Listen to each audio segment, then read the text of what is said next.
सबसे पहले मिजोरम में 7 नवंबर को चुनाव होंगे, वहीं छत्तीसगढ़ में 2 चरणों में यानी 7 नवंबर और 17 नवंबर को चुनाव होंगे।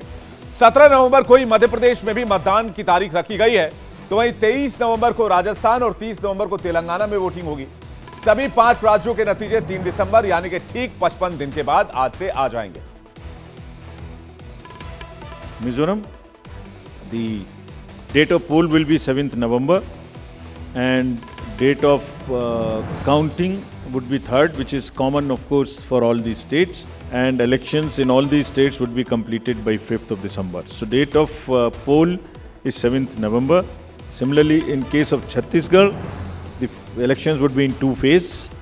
The date of poll would be 7th November and 17th November. In Madhya Pradesh, this coincides with the second phase of Chhattisgarh, and date of poll would be 7th November. Thereafter, Rajasthan, where the date of poll will be 23rd November in 1 phase entirely in Rajasthan. The date of issue of Gazette notification would be 30th October, and date of counting for everyone being 3rd of December. और अब आइए आपको बड़ी सी एक joint screen पे मैं दिखा देता हूं कि चुनाव की तारीख कब कब है और मतदान के नतीजे कब आने वाले हैं। शुरुआत करते हैं कहां वोटिंग। मिजोरम में 7 नवंबर को वोटिंग होगी, राजस्थान में 23 नवंबर को वोटिंग होगी। इसके अलावा छत्तीसगढ़ में 7 नवंबर और 17 नवंबर। चूंकि छत्तीसगढ़ आपको पता है कि नक्सल इलाका माना जाता है, कई जिले नक्सल प्रभावित है, इसलिए 2 चरणों में यहां वोटिंग कराई जाएगी। तेलंगाना में 30 नवंबर को एक ही चरण में वोटिंग होगा। मध्य प्रदेश में बढ़ते हैं, मध्य प्रदेश में 17 नवंबर को एक ही चरण में वोटिंग कराए जाएंगे, जबकि नतीजे जो हैं वो 3 दिसंबर को आ जाएंगे। यानी कि 5 राज्यों में जो चुनाव के नतीजे हैं वो 3 दिसंबर को आपके सामने होंगे, और इसे 2024 का एक सेमीफाइनल भी कहा जा रहा है। 2024 का लिटमस टेस्ट है, और जिस तरफ जनता का रुझान होगा 24 के रिजल्ट भी कुछ वैसे ही होंगे। लेकिन विधानसभा चुनाव की तारीखों की घोषणा करते हुए मुख्य चुनाव आयुक्त राजीव कुमार ने बताया कि अब घर से भी वोटिंग कर सकते हैं। क्या है ये नियम, ये भी आपको बताते हैं। पीडब्ल्यूडी के कुल वोटर्स की संख्या 17,34,000 है। पोलिंग बूथ पर आकर वोट नहीं कर सकते, उन्हें घर से वोटिंग की सुविधा दी जाएगी। आपको बता दें कि इस बार पहली बार विशिष्ट संवेदनशील आदिवासी समूह यानी कि पार्टिकुलरली वल्नरेबल्स ट्राइबल ग्रुप्स का 100% रजिस्ट्रेशन कराया गया है। 17 अक्टूबर को वोटर लिस्ट सार्वजनिक कर दी जाएगी। 30 नवंबर तक वोटर लिस्ट में बदलाव कराए जा सकते हैं।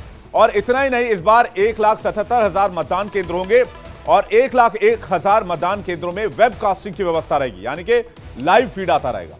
अब जानते हैं कि राज्य में कितने पोलिंग बूथ बनाए गए, किस राज्य में, यह भी देख लीजिए। मध्य प्रदेश में 64,523 पोलिंग बूथ हैं, राजस्थान में 51,756 पोलिंग बूथ है, छत्तीसगढ़ में 24,109, तेलंगाना में 35,356, मिजोरम में 1,276 पोलिंग बूथ बनाए गए हैं। इस बार करीब 60 लाख नए मतदाता पहली बार वोट डालेंगे। इनकी उम्र 18 से 19 साल के बीच है, जबकि 15,39,000 वोटर ऐसे हैं जो 18 साल पूरा करने जा रहे हैं, जिनकी भूमिका बहुत अहम होने वाली है। इस बार नए वोटर सरकार बनाने में खासा रोल निभाएंगे। कैसे, आइए उस पर नजर डालते हैं। करीब 60 लाख नए मतदाता पहली बार वोट डालेंगे। इनकी उम्र 18 साल से 19 साल के बीच है, जबकि 15,39,000 वोटर ऐसे हैं जो 18 साल पूरा करने जा रहे हैं। उधर मध्य प्रदेश विधानसभा चुनाव के लिए बीजेपी ने अपने कैंडिडेट्स की चौथी लिस्ट भी जारी कर दी है। मुख्यमंत्री शिवराज सिंह चौहान को बुधनी विधानसभा से टिकट दिया गया है। 3070 में जल्दी से विजुअल लीजिए। बीजेपी की चौथी लिस्ट में किसका नाम है ये भी आपको दिखाते हैं। 57 नाम वाली इस लिस्ट में गृह मंत्री नरोत्तम मिश्र को दातिया से उतारा गया है। पीडब्ल्यूडी मंत्री गोपाल भार्गव को रहली सीट से कैंडिडेट बनाया गया है।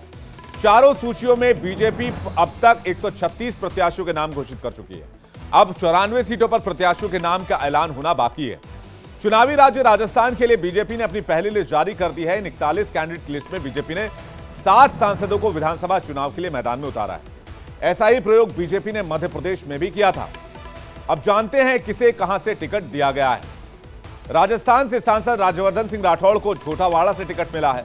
वहीं बाबा बालकनाथ जो कि तिजारा से सांसद हैं, उन्हें भी चुनावी मैदान में उतार दिया गया है। और इसके अलावा सवाई माधोपुर से किरोड़ी लाल मीणा को उतारा गया है।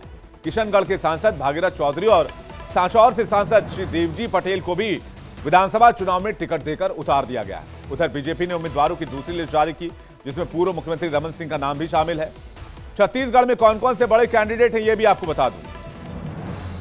पूर्व सीएम रमन सिंह को राजनांदगांव से उम्मीदवार बनाया गया है। सांसद रेणुका सिंह गोमती साय भी चुनावी मैदान में हैं। मुंगेली विधायक पन्नूलाल मोहिले, धमतरी विधायक रंजना साहू और दयालदास बघेल को भी मौका दिया गया है। बिरनपुर हिंसा में मारे गए युवक भुवनेश्वर साहू के पिता ईश्वर साहू को भी टिकट दिया गया है। तो ये डिटेल रही आपके सामने। और चुनाव की तारीखों के साथ साथ ये तय कर दिया गया है कि 3 दिसंबर की तारीख 5 राज्यों के विधानसभा चुनाव के नतीजे लेकर आएगी, जिस दिन ये साफ हो जाएगा कि किस राज्य में किसकी सरकार बनने जा रही है। तो इंडिया बोल रहा है मैं फिलहाल इतना है, मुझे दीजिए इजाजत। खबरें लगातार जारी हैं, कल फिर हाजिर हो जाऊंगा आपके सामने 8:50 पर दिन भर की हर बड़ी डिटेल के साथ, हर बड़ी खबर के साथ, हर बड़ी ब्रेकिंग न्यूज के साथ और हर इंपॉर्टेंट तस्वीर के साथ और उसकी हर एक डिटेल के साथ।